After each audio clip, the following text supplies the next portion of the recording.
Bien, grabación en proceso, Shabbat Shalom, Javerim. Los saludo de nuevo a todos los que están aquí y a los que nos vayan a ver luego en diferido. Bueno, noticias.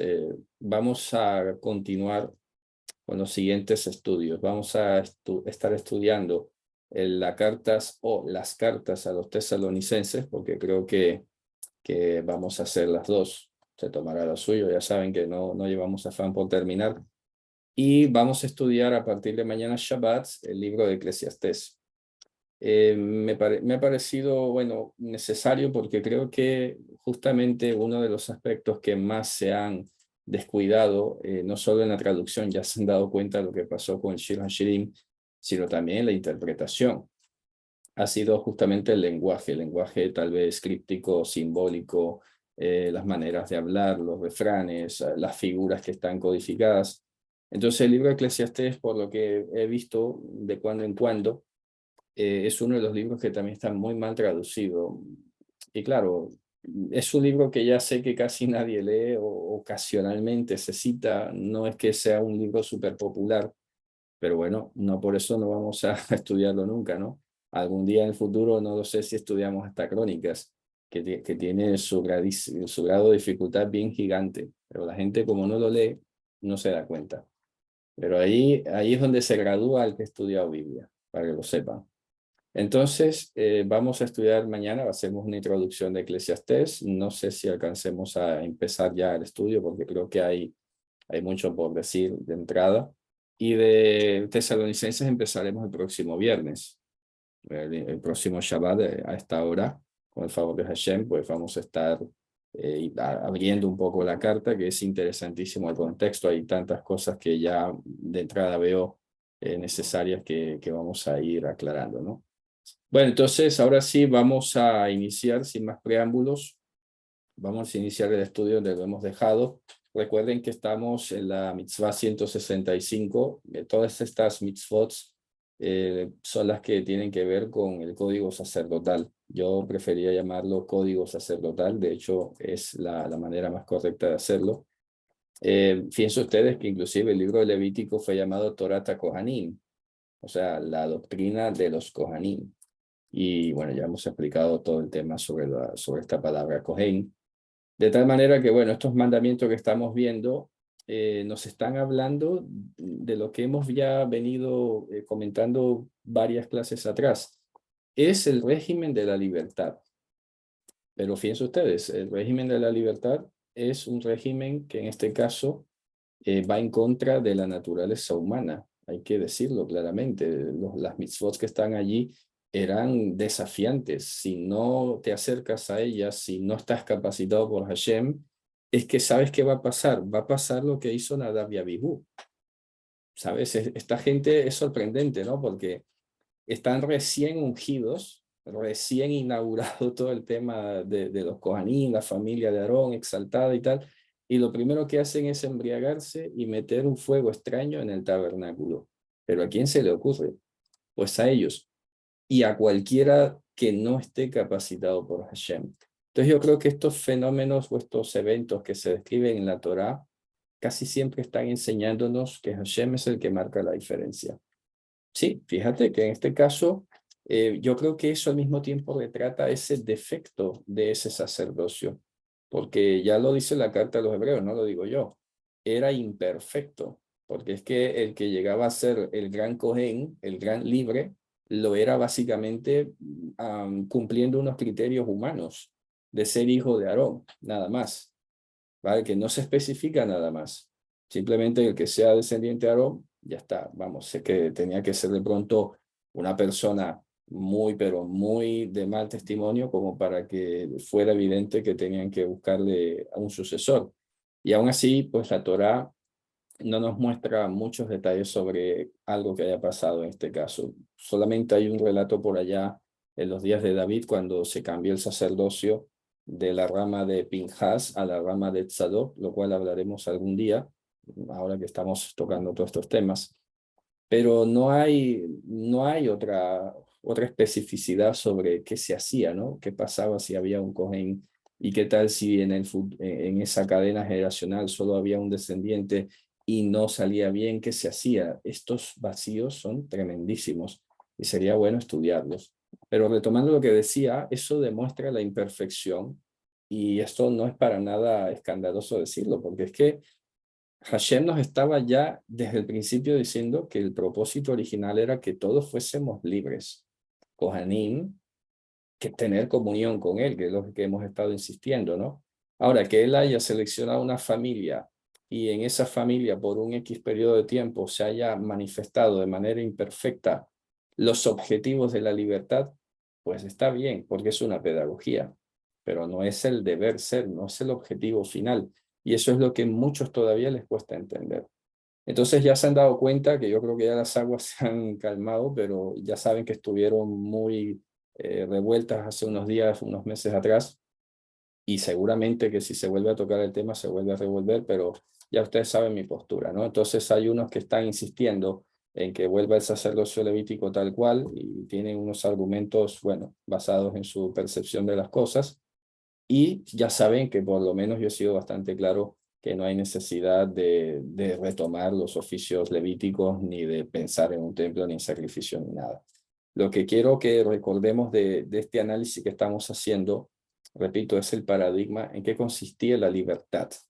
Ese paradigma de libertad que quedó codificado en la Torah Kohanim, en la doctrina de los Kohanim. Entonces, si se acuerdan, alguna vez expliqué lo que era Torah Korbanot, la doctrina del Korbanot. La doctrina de los Korbanot es la reconciliación. Entonces, Torah Kohanim igual es la doctrina de la libertad.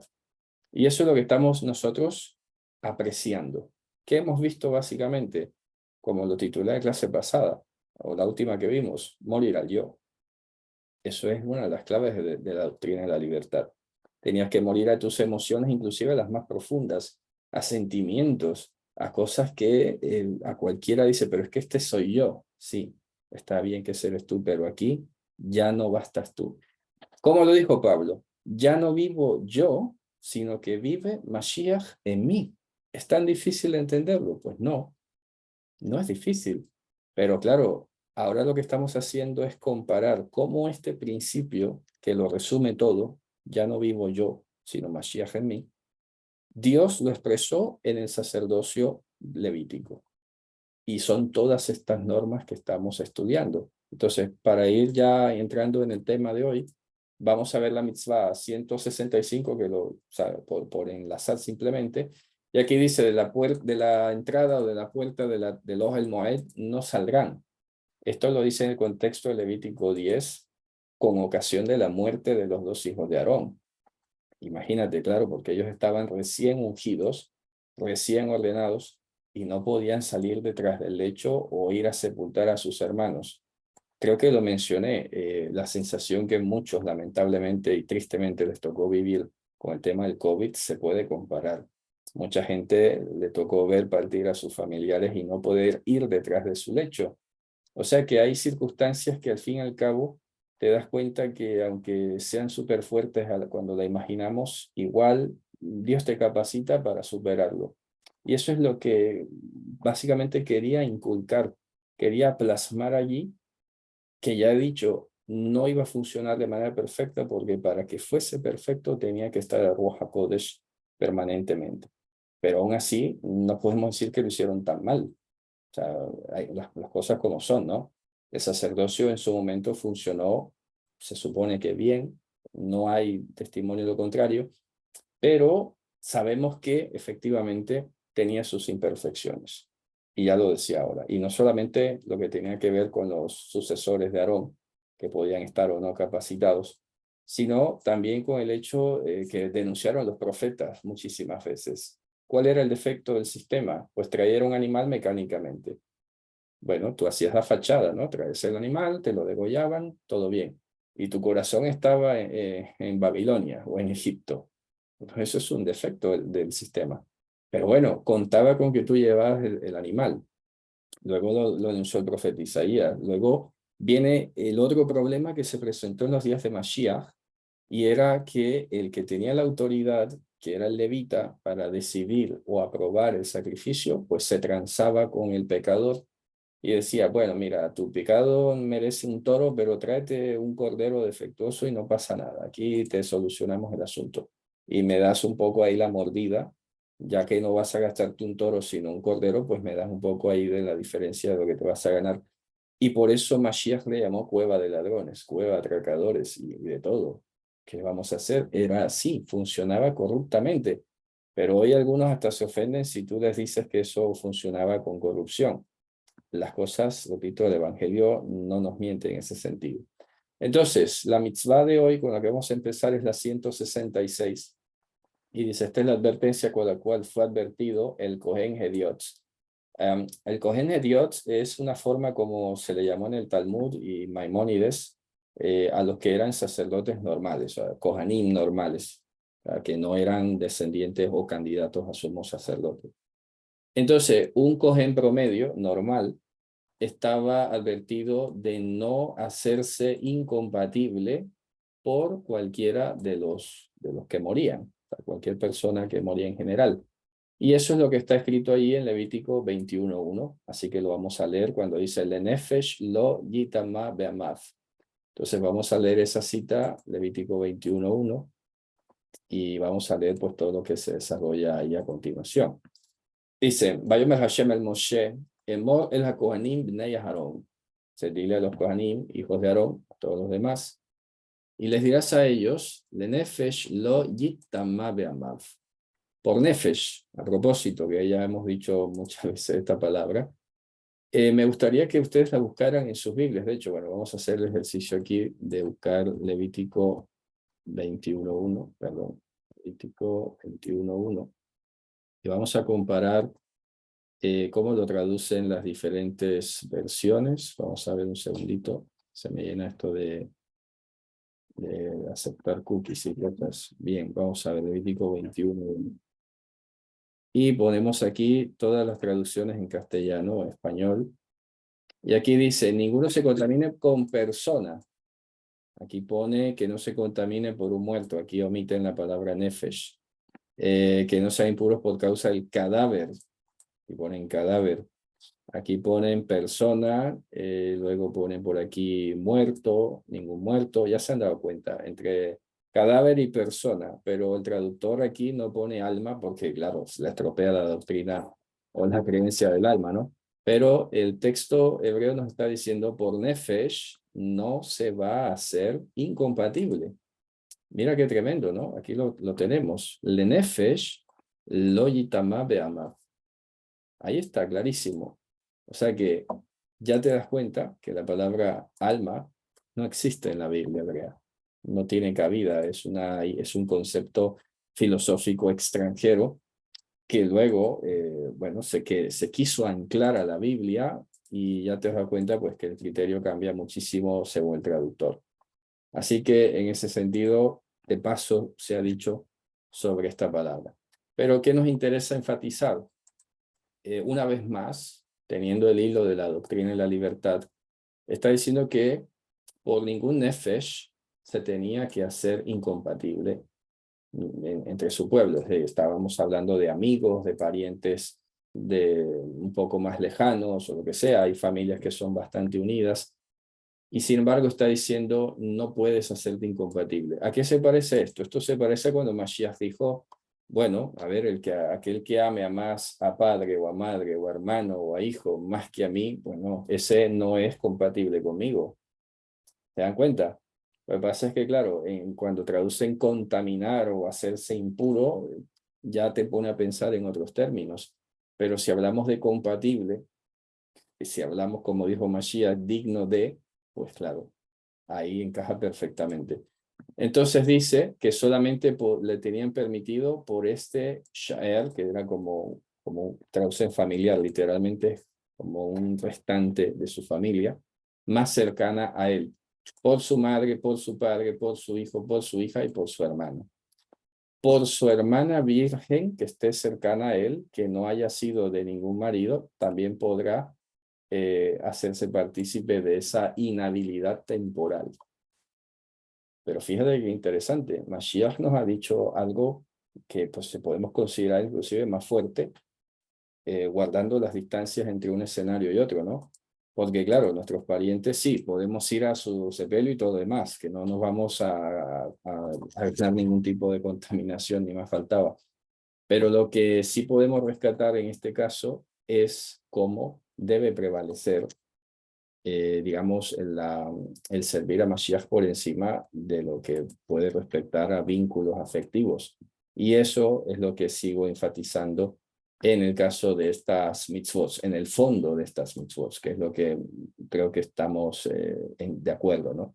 Porque claramente hay algunos que de pronto se piensan que ahora hay que retomar todo el sacerdocio levítico. Eso ya lo he mencionado, es lo peor que se puede hacer, porque hay personas que se llegan a vestir, voy a decir disfrazar, quiero ser un poco más respetuoso, se llegan a vestir de sacerdote, se llegan a vestir de levita y bueno, se ponen a hacer algunas cosas muy extrañas.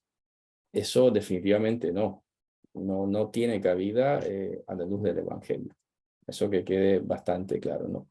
Bien, vamos entonces a analizar qué más dijo Maimónides sobre este mandamiento, o qué citó al respecto. Vamos a ver. Dice aquí, ver al lafze, dice el que transgrede esta prohibición y se hace incompatible por una persona quinta, es decir, de otra categoría más allá de lo que se está mencionando en la mitzvah, es digno o merece ser azotado. Dice, esta prohibición no recae sobre las mujeres, porque obviamente, dice él, está hablando de los hijos de Aarón y no las hijas de Aarón. Hombre, tiene sentido en este caso, eso sí es muy evidente. Ya se han dado cuenta que de cuando en cuando han surgido muchas preguntas sobre por qué unas mitzvot se aplican a los hombres solamente y otras a las mujeres. Ya ustedes se han dado cuenta que he tratado de ser lo más objetivo posible y hay casos en los que sí, evidentemente, por ejemplo, el tema de los tzitzit, ya hice un documento al respecto y expliqué las circunstancias en las que la mujer podría usar el tzitzit. Pero en el caso que estamos tocando ahora del sacerdocio es completamente evidente que nunca hubo mujeres sacerdotisas. O sea, está clarísimo, eso no tiene discusión. Así que aquí queda bastante superado ese asunto. Bien, entonces recalcamos una vez más, la mitzvah restringe el yo y te está condicionando bajo qué circunstancias limitadas podías tener una especie de extensión temporal, que ya lo he dicho, tenía que ser temporal, nadie iba a considerar extenderse más de la cuenta, y esto va a implicar inclusive el periodo de luto. Eh, Porque claro, imagínate que tú eres un levita, se te murió tu mamá, tu papá, bueno, oye, pido licencia, tengo 2 años doliéndome, o 3 años, todavía no lo supero. No, no. Acuérdate que por Moisés duraron 30 días y se acabó. No podemos hacer luto más allá de eso. Y repito, estamos hablando de una emoción muy fuerte, como es la pérdida del padre, de la madre, del hermano, de la hermana, de los familiares más cercanos a ti. Pero eso no te debe nublar la visión. Entonces, si esto es válido para una muerte literal, literal que duele, que da nostalgia, que todo lo que quieras, ¿cuánto más será válido entonces para lo que es tener que hacer una prioridad? ¿Qué va a pesar más, mi servicio a Dios o el vínculo afectivo con una persona? ¿Sabes? Ese es ahí donde está el fondo de este mandamiento, para que quede claro, ¿no? Bien, vamos a la mitzvah 167 porque no hay más que agregar allí de momento. Y dice, esta es la advertencia por la cual fue advertido el Kohen Gadol, este es específico para el Kohen Gadol, Milehimatse y Met Tahat Ohel Ehad, de que no podía encontrarse junto con un muerto debajo de bajo la tienda bajo una misma tienda. Inclusive que tuviera que ver con sus parientes más cercanos. Y eso lo dice a continuación el versículo 11 del mismo capítulo de Levítico, cuando leemos Be'al nafshot met lo yabo, junto a cualquiera de los nafshot met, o sea, de los pescuezos muertos, no vendrá. Eso que está insinuando, inclusive, dice aquí efectivamente Maimónides, que inclusive si él fuera por causa de su padre o de su madre, tendría que ser azotado. Está hablando, y eso que no cuentan aquí, que no metió Maimónides la esposa, ¿no? Pero qué tal que se le muere la esposa. El Cohen Gadol, mira qué tremendo esto. El Cohen Gadol, si se despertaba y su esposa estaba muerta, lo primero que tenía que hacer era salir. Imagínate en esa situación. Es súper tremendo porque, oye, ¿qué es lo que te dice la humanidad tuya? A abrazarlo, a querer darle un, no sé, auxilios o lo que sea, ¿no? Pero, oye, te das cuenta, está muerto automáticamente. Y mira qué tremendo, porque esto aquí además nos está diciendo algo muy potente y es el asunto de la conciencia. Porque dime tú, está él solo en su tienda, ¿quién se va a enterar? ¿Eh? O sea, que él podía decir, mira, no sé, ya llevo una hora aquí llorando desconsoladamente y luego entra alguien, mira, se acaba de morir, que vaya, llevas una hora ahí. No, el Cohen Gadol automáticamente tenía que superponer a Dios por encima de su propio sentimiento. Repito que esto es desgarrador. Esto me hace recordar, por ejemplo, a esa sentencia súper fuerte que hay en la Torá, que si tu pariente muy cercano viene y te incita a la idolatría, a ir a adorar a otro Dios, dice que tenías que ir a denunciarlo y podía terminar apedreado. Imagínate, ¿no? Y no podía ser cómplice además, porque Hashem tomaba cuenta de esto. Entonces no faltaría siempre el listillo, el que piensa que, bueno, ya que me juzgue Dios, pero yo voy a actuar así.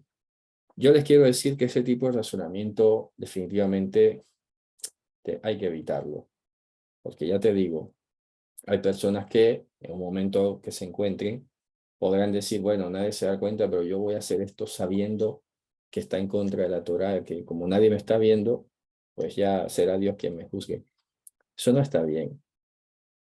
Y por eso estoy poniendo el ejemplo del Cohen Gadol.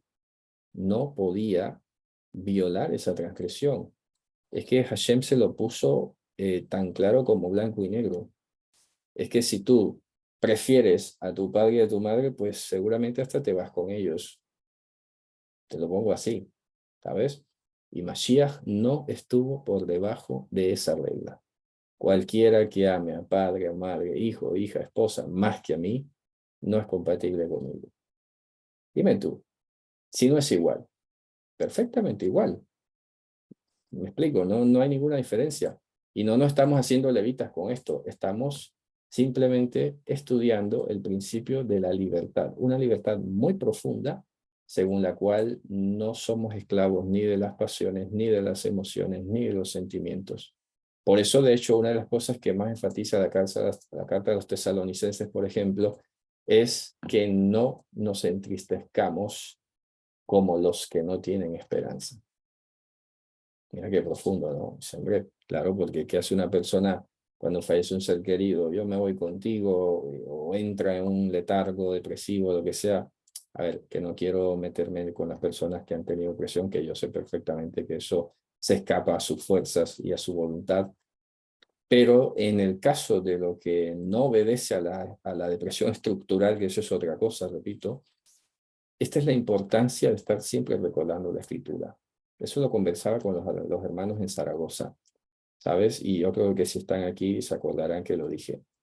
A ver, está bien que Roja Kodesh nos guía y nos llega a toda verdad, pero claro, es que tienes que estar leyendo la escritura.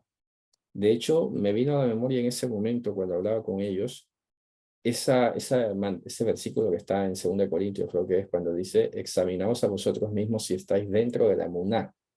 Eso no es que pongas en duda si eres salvo. Eso es que estés constantemente verificando si tu forma de vida y cómo te estás conduciendo cabe dentro de la emuná. Porque es que no tenemos la experiencia de que nos pasa todos los días al despertar todas las mitzvot por la cabeza. El Ruach HaKodesh no es un robot, no es un bot de estos de software que te pasa ahora por la memoria todos los versículos y todos los mandamientos. Hombre, que sí que es verdad que un momento muy específico te va a alertar. Claro que sí, en cosas que sean, vamos, supremamente urgentes. Pero que también es verdad que la invitación que nos ha hecho Hashem es a que estudiemos y a que nos confrontemos constantemente diariamente con la escritura, como se lo dijo a Joshua bin Nun. Nunca se apartará de tu boca este libro de la Torá, sino que leerás, meditarás en él, para que entonces tengas conciencia. Y ya pues todo lo demás, ¿no? Dice, eso es similar cuando un musulmán se convierte al cristianismo. Puede ser, claro. Estas personas que vienen de ese contexto y de otros similares, que su familia los rechaza por completo, es así, obviamente, y a eso es a lo que hemos llamado aquí en varias ocasiones el ger o el refugiado espiritual, para el cual hay muchos mandamientos para protegerle, ¿no? Dice, maestro, ahí amar a alguien más que Hashem es obedecer cualquier propuesta hecha por alguien contra la Torah. Sí, evidentemente, claro que sí. Es como puede ser que lo leí hace poco, por ejemplo, el amor de Amnón por Tamar, bueno, eso es un amor entre comillas, porque lo que hizo fue superponer sus pasiones por encima de lo correcto. Así que se compara, ¿no? En este caso es bastante similar. Entonces, volviendo al tema, el Kohen Gadol era el que más mitzvot restrictivas tenía. Y no me imagino a alguien que haya sido Kohen Gadol, repito, puedo estar yo equivocado, ¿no? Que haya llegado a expresar o a dejar testimonio, mira, yo, ¿sabes qué? Renuncio, me quito los hábitos y me vuelvo secular. Nunca pasó en la historia bíblica. De hecho, es muy curioso, pero el puesto o el servicio del Kohen Gadol llegó a ser uno también de los más apetecidos. No precisamente, hay que decirlo, por las restricciones, pero sí por la dignidad. Pero por lo uno o por lo otro, lo que vemos es que esa cantidad de restricciones no disuadía a la gente. ¿Sabes lo que quiero decir? Entonces lo vuelvo a plantear. Si carnalmente estas cantidades de restricciones que tenía un Kohen Gadol nunca lograron disuadir a alguien de recibir el oficio que le había sido concedido por decreto por ser descendiente de Aarón, cuánto más nosotros vamos a estar, obviamente, más dispuestos a servir como Kohanim, como libres en el régimen de Mashiach. Nadie ha dicho jamás, oye, sabes que me quito esto y me vuelvo al mundo. El que lo hace, bueno, es porque no es Cohen, sencillamente, no tiene conciencia de Cohen. Yo creo que, voy a anotarlo aquí, que estoy en vivo, yo creo que ese va a ser el título de esta clase de hoy, conciencia de Cohen. Eso puede ser el título de este vídeo de hoy. Me llama mucho la atención ahora que lo dije. Es conciencia de Cohen, y por eso el autor de la Carta a los Hebreos enfatiza mucho en que alguien que ha sido perfeccionado por el sacerdocio, la libertad que da Mashiach, evidentemente dice que mantiene firme la profesión de la esperanza, que no se avergüenza, así como Mashiach no se avergonzó de llamarnos hermanos. Entonces no va a tener nunca como en poca cosa el oficio y el servicio que nos ha concedido. Por eso Pablo le dijo a los filipenses, a vosotros se os ha concedido no solo que reciban la emuná en Mashiach, que creáis, entre comillas, en Mashiach, sino que padezcáis por él. Claro, porque eso solo podemos entender los que somos espirituales, los que hemos recibido el llamamiento de la salvación. Pero una persona, a la primera que se ve enfrentado a una restricción y lo que sabe es protestar y salir corriendo y rebeldizarse y aprovechar eso para desviarse del camino, bueno, es porque tiene un problema de rebelión todavía. Pero cuando el día que reciba auténticamente el llamamiento de la Kehunah, de esto que llamamos sacerdocio, no va a tener marcha atrás. ¿Qué dijo Mashiach en otro sentido? El que toma el arado y mira hacia atrás, este no sirve para trabajar. Este no va. El que toma el arado no mira para atrás. Es otro versículo clave para entender toda esta doctrina de la libertad que estamos estudiando. Bien, entonces, vamos a ver qué dice en el chat. Dice, a ver, a mí me gusta leer el texto de Juan cuando dice que Ruach nos guiará toda verdad. Se tomará todo lo mío, dará saber. Yo digo esta frase, tomará lo mío con la escritura, que debe estar en nosotros, o sea, debemos permanecer de llenos. Eso es, muy bien. Perfecto, vamos a leer entonces la mitzvah 168. Y es esta la advertencia por la cual fue advertido una vez más el Kohen Gadol, de no hacerse incompatible por muerto de los muertos cercanos a él, ¿no? Aquí está escrito de esta manera, ¿no? Lemet min hametim, o sea, como muerto de muertos, es decir, los más especiales. De ese ofen shetiyah hatumah, ben hangiah, ben masa. Dice, inclusive, aunque este riesgo de hacerse incompatible tenga que ver con el toque o con el o cargar el cuerpo. Y por eso se dan cuenta que lo que hace Maimónides es desglosar lo que ya he explicado ahora. O sea, esto no tendría que ser otro mandamiento. Es que ya está implícito en el anterior. Pero aquí es donde se especifica por su padre y por su madre, lo yitama. No podrá hacerse incompatible o indigno, si vamos a usar esta palabra. Entonces, vamos a ver qué comenta aquí. Dice, habría que considerar entonces que esto que antes ha sido y esta mitzvah que estamos estudiando ahora es un solo elemento, obviamente, porque aquí lo que se está diciendo de manera específica es por su padre y por su madre. Así que sí, se puede considerar, lo dice Maimónides aquí, que es un solo núcleo de mitzvah, ¿vale? En este caso. Así que ya se han dado cuenta que hablar de 613 mitzvot es algo relativo. No hay que proclamarlo con tanta seguridad, con tanta ilusión, porque es un número simbólico, básicamente, que surgió en la época talmúdica y lo que se ha hecho desde entonces es reproducirlo sin mayor cuestionamiento. Y bueno, ya indistintamente de la inexactitud de que sean 613, bueno, es un número que históricamente ha simbolizado el total de la voluntad divina. Pero repito, podemos prescindir de él bastante fácil. Bien, vamos a ver qué dice por acá. Bueno, luego te está especificando que entonces si un Kohen Gadol que le estaba prohibido acercarse a algún cadáver, tenía dos prohibiciones, el no vendrá y el no inhabilitarse. Así que esto también aplicaría en cierto modo al Kohen Hediot, o sea, al Kohen promedio, debido a que también estaba prohibido sobre él hacerse inhabilitado por cualquier pescuezo muerto, y en lo cual se ve implícito entonces el lo yabó, el no vendrá. Esto se refiere al hecho de que no podías acercarte al cadáver, no podías entrar. Repito, pero más allá del tema de contaminación, que es lo que algunos a veces se lían tratando de explicar, que si se transmite o no se transmite, que eso fue lo que enredó a los sabios del Talmud, queriendo explicar cómo era que se transmitía o no se transmitía. El asunto aquí tiene que ver es con la restricción de las emociones, básicamente. Y bueno, ya por último, siempre se termina comentando pues el tema de qué pasaba, qué pena meritaba si transgredía esa mitzvah, ¿ok? Pero básicamente lo que está diciendo aquí es, bueno, aquí no especifica, curioso, ¿no? Es muy curioso porque da a entender, y es algo también muy llamativo, que la Torá no especifica qué tipo de sentencia podía darse aquí. Vamos a leer nosotros en la Torá directamente a ver si de pronto hay alguna sentencia como tal.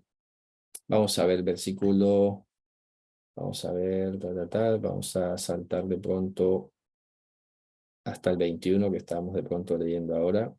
No, el 11 era. Sí, el 10. Bueno, básicamente en el versículo 11 dice esto, no saldrá del Mikdash, no profanará el Mikdash de su Elohim, porque la corona de aceite de la unción de su Elohim está sobre el Yo Hashem. Fíjate qué interesante, no se especifica una sentencia aquí. Muy curioso, ¿no? Para analizarlo. No hay una sentencia, ni siquiera Maimónides la especifica. Eso no quiere decir ahora que no pasaba nada. Eso lo que da a entender es, ¿sabes qué? Esto lo arreglamos tú y yo, ¿sabes? Lo cual no suena para nada bien. Acuérdense que todas estas lagunas o faltantes que hay en la Torá se van a juzgar en el mundo venidero. Así que lo que muchas personas a veces le ocurre que se toman las cosas demasiado a la ligera es porque parece que aquí no les pasó nada nunca. ¿Sabe? Alguno dirá, vaya, yo he hecho esto y no me ha pasado nada. Bueno, puede ser que nunca te pase en este mundo, pero en el mundo venidero vamos a rendir cuentas de todo, absolutamente de todo. Y es ahí donde yo creo que también cabe decir que ha habido una pérdida gigantesca, yo creo que ha habido una caída enorme en la valoración y en el respeto por lo que es el día del juicio. A ver, porque, claro, hemos pasado como de un extremo al otro, ¿no? Y antes se hablaba mucho y la gente tenía miedo de pecar y todo lo demás.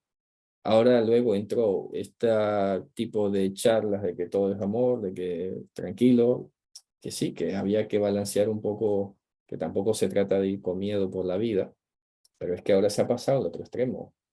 Es que ahora ya a la gente no le importa, o sea, tú le hablas del día del juicio y dices, bueno, es como si no existiera en su cabeza. Y yo quiero que eso nunca lo perdamos de vista. La escritura dice, poniendo nuestros ojos en las cosas de arriba, no en las de la tierra. Nos tiene que importar muchísimo lo que vamos a presentar delante de Dios. Si bien es cierto que no es que vamos a perder la salvación, es que no podemos catalogar o tasar las cosas en términos de salvación simplemente. Todos nosotros tenemos que recordar que lo que estamos haciendo es deshonrar a Hashem. Hagan de cuenta y siempre piensen en lo que hizo Moshe.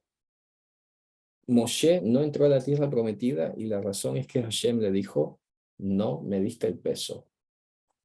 En un día, En un día, 40 años en el desierto, en un día que no le dio el peso, no entró.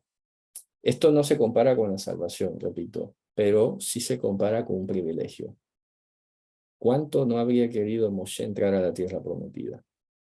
Por supuesto. Sabemos que Moshe no tenía miedo de perder la salvación por eso. Eso nos puede pasar a nosotros hoy. Sabemos que somos de Él, que Él nos guarda, que la salvación está atesorada, que nuestra vida está escondida en los lugares celestiales con Yahushua HaMashiach. Todo eso es genial que lo sepamos. Pero es que no podemos perder de vista que hay unos honores, hay unas cosas en las que ahora a diferencia no vemos, que ese es el otro desafío. Moshe porque tenía la tierra de Israel al frente y la veía y quería estar ahí le tocó vivirlo, ¿no? Ahí en directo. Bueno, no puedo entrar.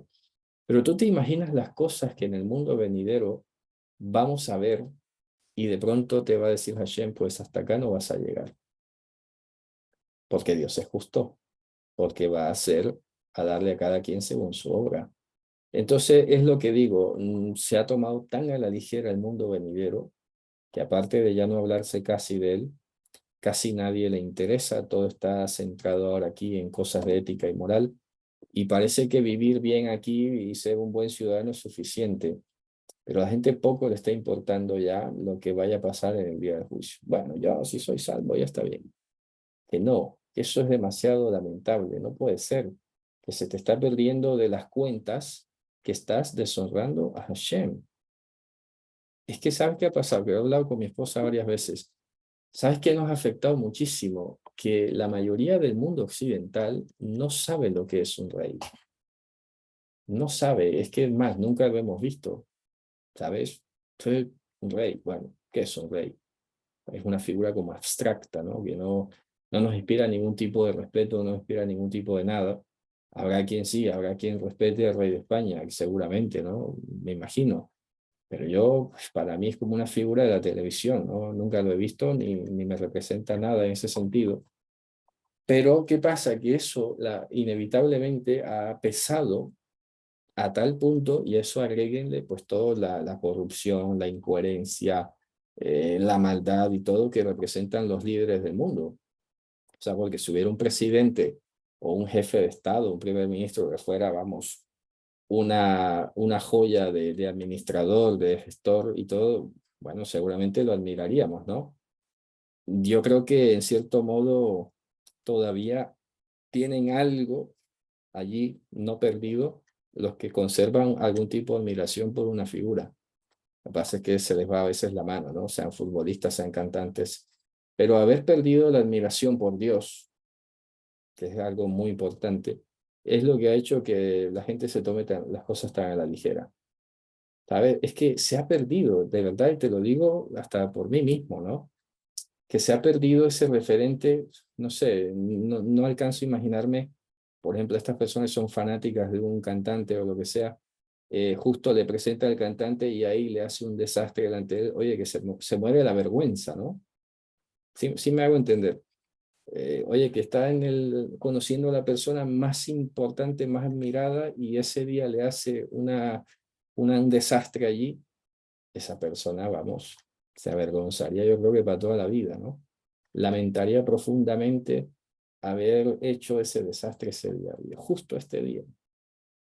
Entonces hagamos de cuenta que siempre estamos delante de él y hay que prepararse y hacer lo mejor posible, pedirle ayuda para que en estas cosas que a veces fallamos, en las que a veces estamos limitados, que no damos para más, en las que se nos quiere sobreponer la carne, él nos echa una mano, pero no quedarnos en la zona de confort, que es lo que a veces suele pasar.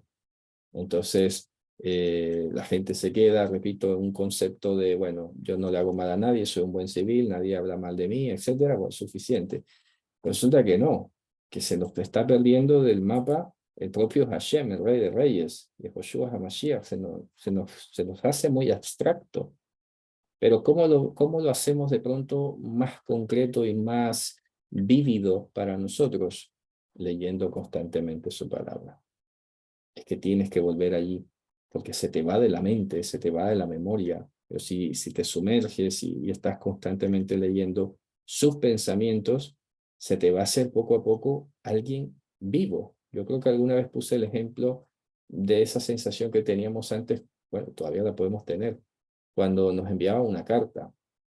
Sabes que esa persona está ahí, son sus pensamientos, está viva y lo sabes solo por una carta. Por eso puse el ejemplo de la carta porque hoy podemos hacer videollamada y ya está, ¿no? Pero es que antes sabías que esa persona vivía por un papel o unas letras. Ya está, no lo veías, no lo escuchabas, solo tenías un papel con unas letras. Pero apreciabas muchísimo esa carta, la guardabas, la atesorabas porque era un memorial que te había dejado. Pero toda esta tecnología y todas estas aparentes que sí son facilidades, no vamos a decir que no, pero no somos conscientes cómo nos ha afectado el valorar digamos, a las personas cuando no las vemos. ¿Sabes? Que eso se nos pierde. Ya no sentimos esa necesidad, simplemente porque creemos que vamos a estar viendo siempre allí por una cámara o lo que sea.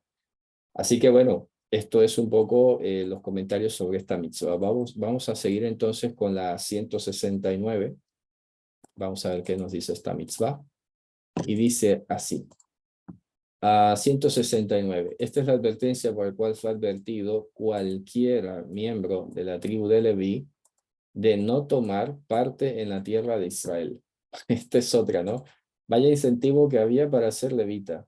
Todo el mundo con su terreno, todo el mundo con su herencia, sus tierras y todo lo demás, y el levita no, como tribu, repito, no podía tener parte en la tierra de Israel. ¿Es o no es claro este mensaje hoy en día? O sea, claro que lo es. Mashiach lo dijo, no se hagan tesoros en la tierra donde la polilla y el óxido corrompen.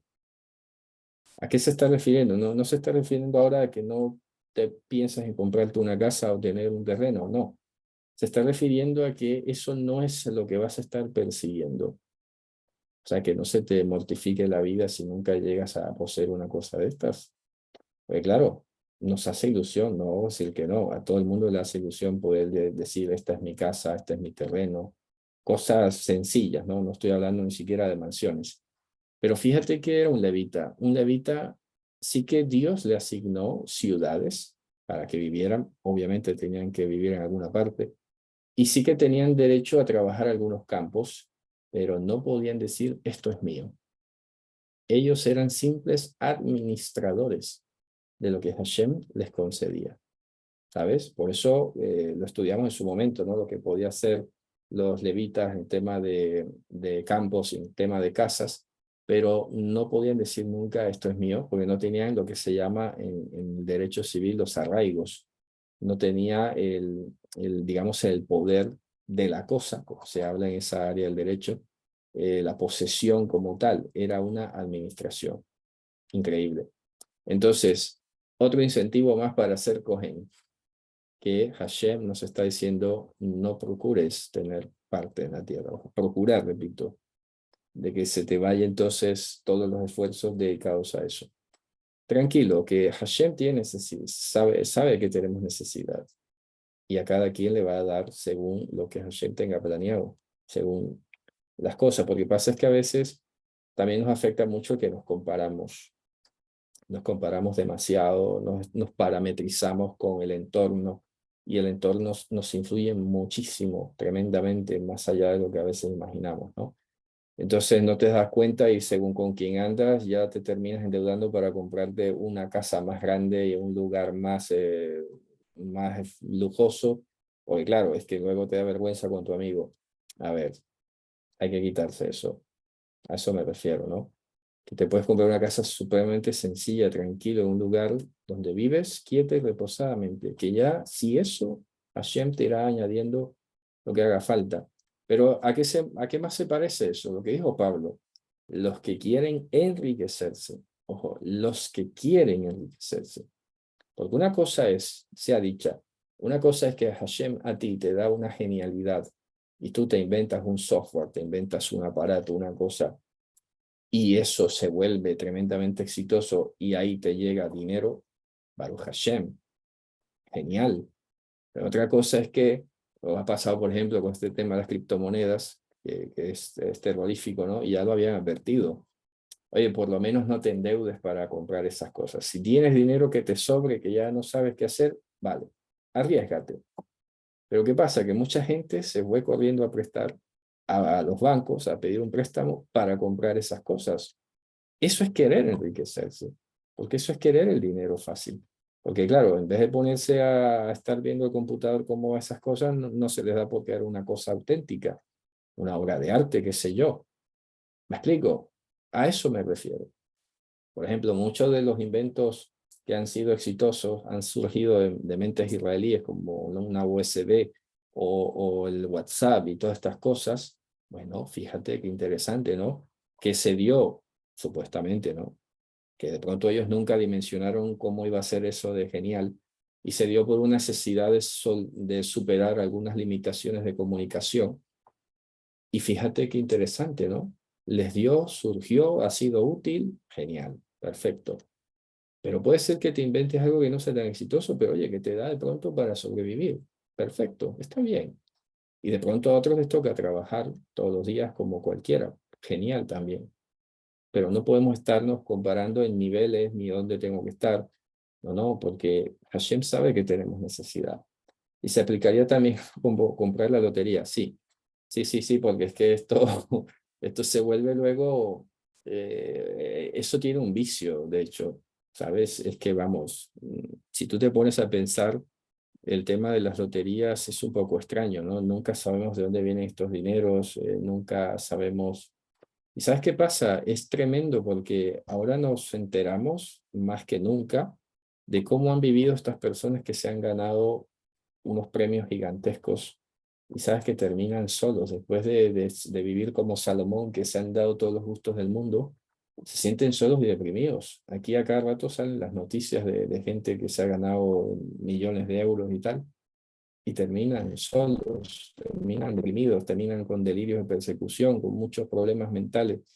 Si sabes qué dijo Salomón, no me des ni riqueza ni me des pobreza, dame lo justo, a ver, no me hace falta más. Entonces, eso lo digo con relación a esta mitzvah.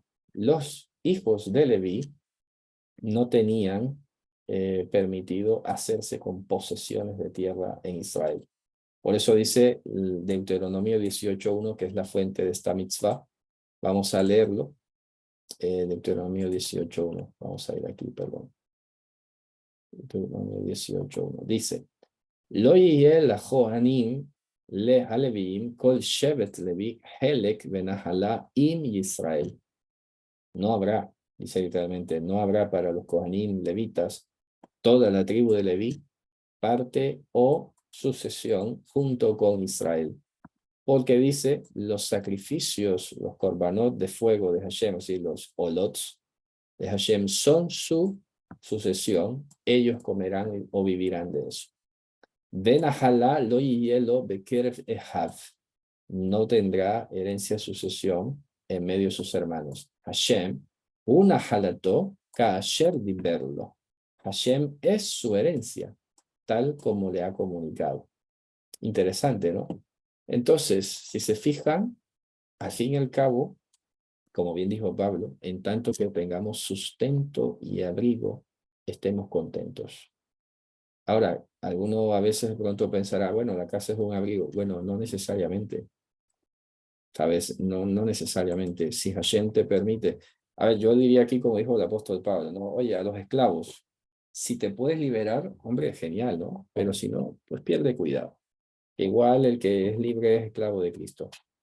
¿Sabes? Es interesante la forma como el apóstol Pablo equilibraba estas cosas. Entonces, si puedes conseguir una casa de una manera justa, tranquila, que no represente un endeudamiento infinito, etcétera, bueno, genial, ¿sabes? Pero ya esto de estar persiguiendo eso es que te está desenfocando de tener presente que Hashem es tu herencia, que el sustento y el abrigo, ya con eso vamos haciendo, pero que Hashem, repito, sabe que tenemos necesidad. Ahora, ¿qué te puedo decir de pura actualidad? Todas las cosas que se están configurando en el mundo, que ya uno puede sospechar que van para muy mal, pero ¿qué se está configurando en el mundo?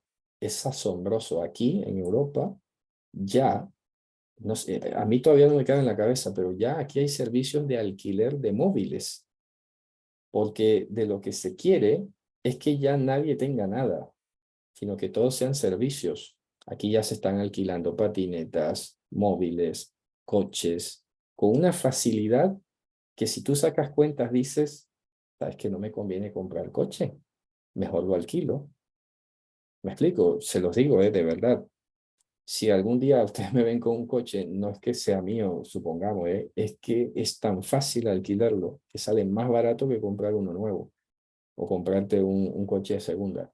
Lo están poniendo tan así, repito, que ya sé que eso puede llevar a mal, porque el control es tremendo, ¿no? Ya cuando vienes a ver no tienes nada, pero nunca se nos olvide que Hashem es nuestro sustento, ¿sabes? Porque claro, más de uno a veces lo entiendo, que ha lanzado el grito de alerta, mira, no quieren que tengamos nada ni casa, entonces, ¿sabes qué pasa? Que se van a defender el capitalismo salvaje, el capitalismo del que se enriquece más y se empobrece el otro, ese tipo de filosofías, ¿no? Y claro, entiendo que vean con terror a dónde va el mundo. Se los vuelvo a decir, el mundo va hacia donde la propiedad privada está desapareciendo.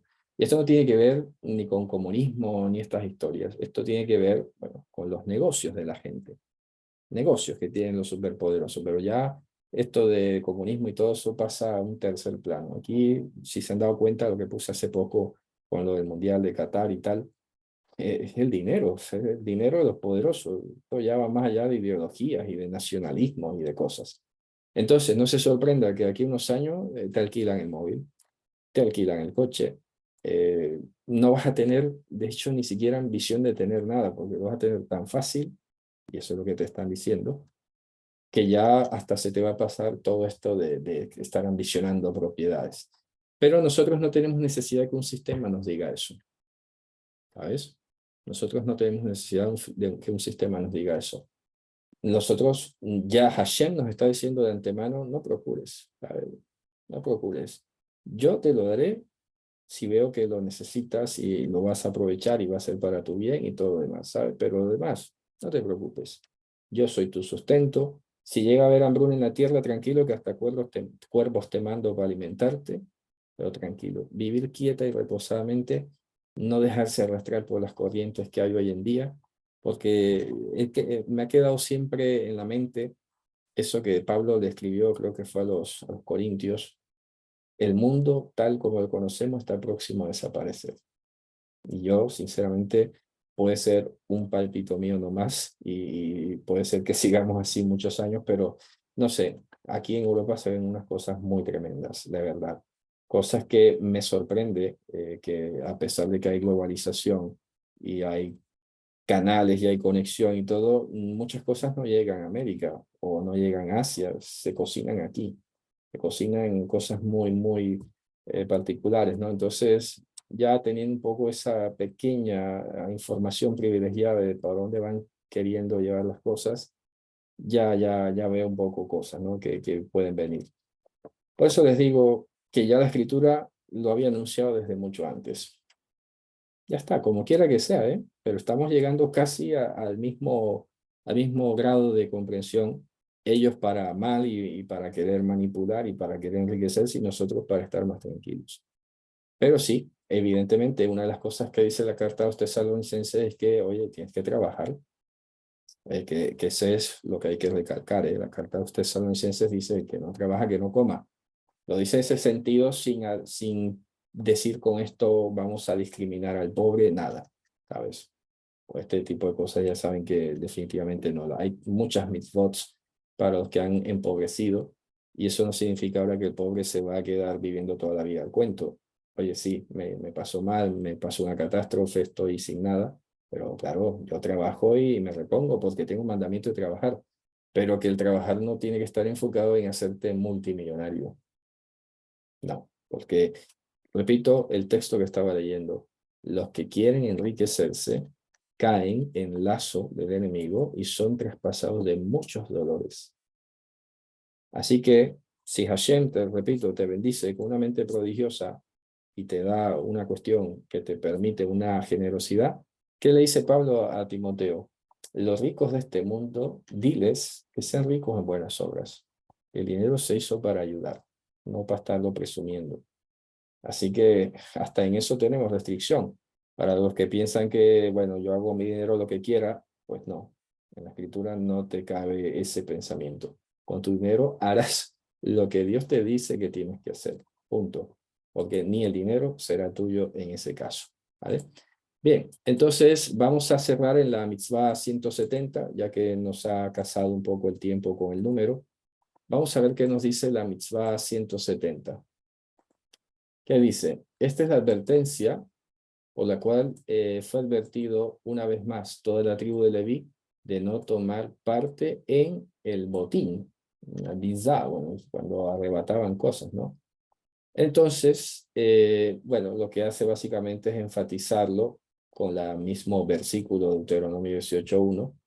Lo que hace Maimónides es como enfatizar y decir, bueno, como estamos hablando de posesiones de tierra, evidentemente si Israel extendía sus territorios y extendía más los límites del país, pues no venía a decir un levita, oye, ya que sobra este pedazo de tierra, pues dámelo a mí. No. Por mucho que el país creciera, por mucho que el país prosperara, y se hiciera, vamos, desde el Éufrates hasta el Nilo, ni aún así la tribu de Leví recibió permisión para poseer territorio. Entonces, por eso sí que tiene un poco de sentido que Maimónides haya especificado aquí con el término de la bizá, que repito, tiene que ver con lo que se capturaba en las guerras y todo lo demás. Así que bueno, no es más allá, simplemente, por ejemplo, aquí en números 18-20 se vuelve a mencionar Bealzam, Lotenahel, Behelek, Lo Yiheleja Betoham. En su tierra no tomarás herencia, ni parte habrá para ti en medio de ellos. Bueno, saca otros versículos más relativos a la tierra y relativos a la posesión.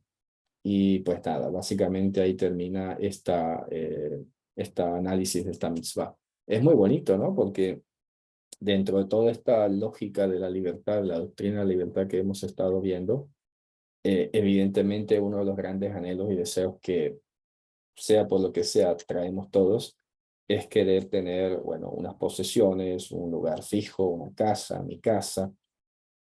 Pero fíjense ustedes, ¿no? Como aquí dice el chat, lo material viene y se va, claro.